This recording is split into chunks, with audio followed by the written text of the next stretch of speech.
Brian, how are you? Good, Paul. How are you? Good. How do you, in a week like this, right? I mean, what exactly? I mean, it's all walkthroughs, right? I mean, I guess you're outside for the walkthroughs. No, we go inside. We go in the indoor at Arizona State. Right. Okay. There's no reason. I guess there's no reason to, it's not going to be 100 degrees in San Francisco, so there's no reason to do that. I guess it is the reasoning. Yeah, it's 100 degrees outside, so we go inside for the walkthrough. I mean, what do you look to see in those things? Because I mean, they're walkthroughs. You can't do anything physical with these guys, obviously. A day or two after the game. What is it all about? Sure. For a third night game. Yeah, you give. We start out with a special teams walkthrough and go through all the phases of that. It's really mental because it is such a short week. It's hard on these guys. Obviously, they're taking care of their bodies, and then we go to offense and defense and spend, I'd say, quite a bit of time on going through our game plan and some of the looks that we'll see, albeit but a slowed down tempoed pace. But it's really a mental week of practice to get ready for a Thursday night game. And then on top of that, they're in the training room. They're doing their prehab. They're doing all the things that they need to do to prepare their bodies to play in a short time frame. And one more, please. Sure. Do you feel that as a coaching staff you can put everything into a Thursday night game that you would for a Sunday game? As far as we got to stick with this. You can unload it all. You can still do it in that much time. Well, you plan. When you're playing. You plan, accordingly throughout the off season, towards the end of the off season, through training camp, and you put things in that you're probably going to use in a short time frame. Done that kind of everywhere I've been. The plays, it's not like you're adding 1,000 new plays. You don't do that to the players. You want them to play fast and make sure they know what to do. But certainly there's always a game plan element to it.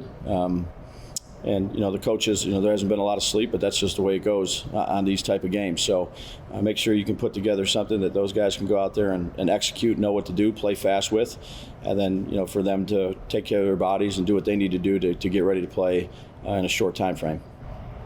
Sleep is overrated. Thank you. Yep. Patty Traina. Hey, Dave, how you doing? Good, Patty. How are you? Good, thank you. Dave, I wanted to ask you about the run defense. It looked like, last week in particular against the Cardinals, guys were just not winning at the point of attack. They were getting locked up and whatnot. When you look at it, what are you seeing? And assuming that, my observation is correct, where does that rank in terms of, priority to fix it? Yeah, we're going to try to improve really every area of our football team where we're at. But again, run defense is really team defense. It's controlling the line of scrimmage. It's making sure we have good run fits and run support, and it takes all 11 guys, just like really every play, whether it's the run defense, the pass offense, the screen game, whatever it may be. It just comes down to executing your responsibility for the collective part of the unit. Might you consider, I know you've been playing a lot of two-man defensive line fronts. Would you consider maybe changing that up a little bit, especially going up against McCaffrey? Yeah, I'd say we play a lot of fronts. Wink has pretty much every front you can have. So, again, each week we sit down, we talk about the things we need to improve on and, put together a plan we think will work for that game. And, ultimately we've got to go out there and execute it. Thank you. You're welcome. Dan Duggan. Hey, Brian. Hey, Dan. What makes Kyle Shanahan's offense so challenging? He's done this for a long time. He has a ton of experience. He has, I'd say, a number of plays that he's run throughout his past, and he's always evolving. That's what I appreciate about Kyle. He's a heck of a football coach. He creates, I'd say, a lot of issues, whether that's run force issues, whether it's making plays look exactly the same and setting things up. He's a timely play caller. He's an excellent coach. As far as Saquon, I don't know if you care to share anything on his timeline, but obviously it seems like he's going to be out for at least some time. Well, I wouldn't count on that, Dan. Not just yet. Okay, safe to say he'll be out on Thursday night? I'm not saying that he's out yet. He's a quick healer. I'm not saying he's in, he's out. We're going to take it all the way up with him to Thursday, but he feels a lot better today. I just talked to him, so we'll see where we're at. Okay. Well, I said if he wasn't ready, how comfortable are you with Eric Gray, particularly in pass protection? I know it's always a big thing for rookie running backs. Yeah, I'd say the three guys that we have behind Saquon, they're all here for a reason. We're comfortable with all those guys, whether that's run or pass. Certainly things that, we could all improve on, but they're all here for a reason. And, if he's out there, we have confidence in him. Neil Best. Especially given the personnel you have up front, does your lack of sacks surprise you? And what can you guys do to try to get more pressure and get a few sacks moving forward? Yeah, obviously we want to create some negative plays, whether that's, negative run plays or pass plays. We got to do a good job of getting them to those pass situations, controlling first down, so they can't play the game on their terms. Kim Jones. Hey, Dabes. I was wondering if you would address the challenges that are Christian McCaffrey and also Bosa on the other side of the ball, obviously. Yeah, well, I'd say just on both sides, those two guys are heck of players. They got a lot of good players on their team. A team full of Pro Bowlers or all pros. Whether it's McCaffrey, Debo, Samuel, Ayuk, Bosa, Hargrave, Warner. I mean, the list goes on and on. I'd say their team is well constructed. John Lynch has done a great job along with Kyle, and there's a lot of challenges with this team. I'd say in a number of areas, Kim. And if I could just follow up, it's not really a follow-up, it's a separate question. But with Breida, I understand what you just said about Saquon. I assume at some point we will still see Breida tomorrow night, likely, possibly. What do you like about his game that, you had him in Buffalo, Sure. You now have him here. Clearly you like the player. Yeah, I mean, he's a pro. He knows what to do. He knows how to do it. He's done it for a while. He's got speed.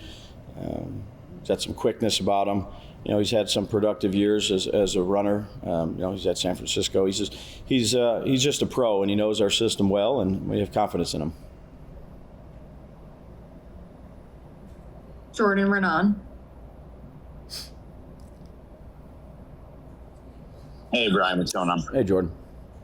I'm curious, if Saquon is unable to go, how much more does that put on Daniel's shoulders? Obviously, Saquon, is a big part of this offense. You've run a lot through him in the past. Does that change much? Well, I think what you need from Daniel in that case?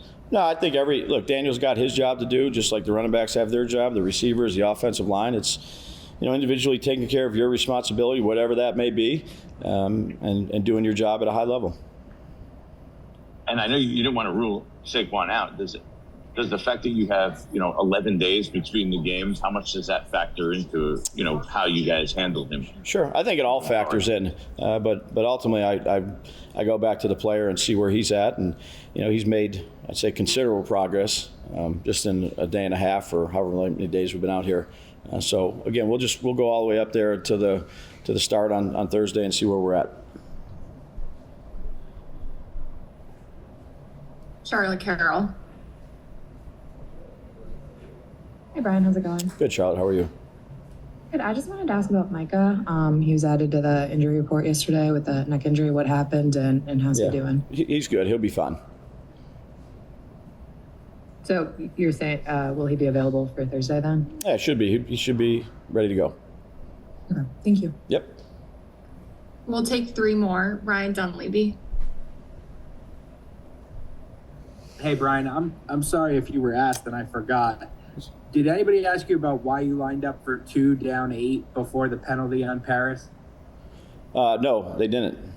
Can you give us, I know that's an analytical thing. Can you just, what's the math or the thinking behind that? Is that like you're going to you get 2-point conversions more than 1 out of every 2 times? So if you don't get it, you have a second chance to get it? Like, what's the math or the thinking behind going for 2 down 8? Yeah, you answered it. It's really, that's it. Like, what is the actual, it's 1 out of 2 is better than 50%? Yeah, if you get the 2, then you win it with an extra point, and if you don't, you still have another opportunity to go for 2 again and tie it up. And math suggests that you're going to be successful at least 1 out of 2 times? Yeah, I mean, that's something that, like I talked with Ty and Kate about, we actually go through that situation quite a bit each week. And this week, that's, where we were in the game, how the game was going, we felt comfortable with that decision. Is it relative to like time in the game too, or is it? Yeah, I'd say all that plays into it. All that plays into it, right? And then my other question was, I guess this is probably a file it under good problems to have, but if you have 7 healthy receivers, can you have all those guys active, or does somebody end up as an odd man out if Wandale is able to play? No, we can have them all active. Okay, thanks. Yep. Art Stapleton. Hey, Dames. Hey, Art. Sorry, I thought I lost you. No, that's okay. In terms of the week, we know how challenging it is, for you guys to put things in to get ready for San Francisco, and obviously physically for the players and mentally. But the flip side of that is you guys are spending all this time together out here on the road. Is there any part of this trip that, as challenging as it is, may galvanize this team a little bit and bring you guys closer? You kind of had that last year when you went to London. I'm just curious, for something out of the ordinary, do you like seeing things from your team that you may not see when you're home? Yeah, I'd say from 7:30 in the morning. I'm sorry, did I cut you off, Art? You're breaking it up in and out. No, I'm all good. Okay. All good. So, yeah, I mean, they spend a lot of time together, obviously, when you're on the road. But, a lot of that is meetings. I mean, we go from 7:30 to late afternoon, call it early evening, and then I'm sure they spend time getting a meal together. But it's really dialed in right here, Art. You have such a short time frame to do all your preparations that it's kind of like it is back home, if you will, relative to the meetings. We do the walkthrough, kind of like we do the walkthrough, maybe a little bit more extended, come back, have position meetings, and then instead of those guys going home, they spend some time together, in the hotel or out to dinner. Last one, Pat Leonard.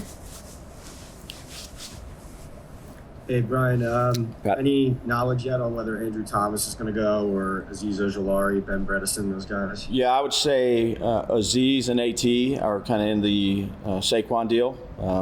We'll take that right up all the way till Thursday. And Ben, I don't think Ben will pass protocol in this short amount of time. So I'd say he's leaning more towards out, if you will. Just clarify on Saquon, like there were some reports that he was going to be out 3 weeks, 2 to 3 weeks. Like, are you saying that those timelines are not accurate? Well, I just say with every injury, Pat, it's until you're with the player, you see the player. I don't know, you might heal a little bit different than I heal. I might heal a little bit different than another player heals. So, again, Saquon I'd say he's a lot better than maybe I thought he would be or some other people thought he would be today. So, again, he might heal a little bit different than another player, if you will. So we'll just take it, day to day with him. And if he can make it, great. If he can't, we'll see if he can get better by the following week, and we'll just take it one day at a time.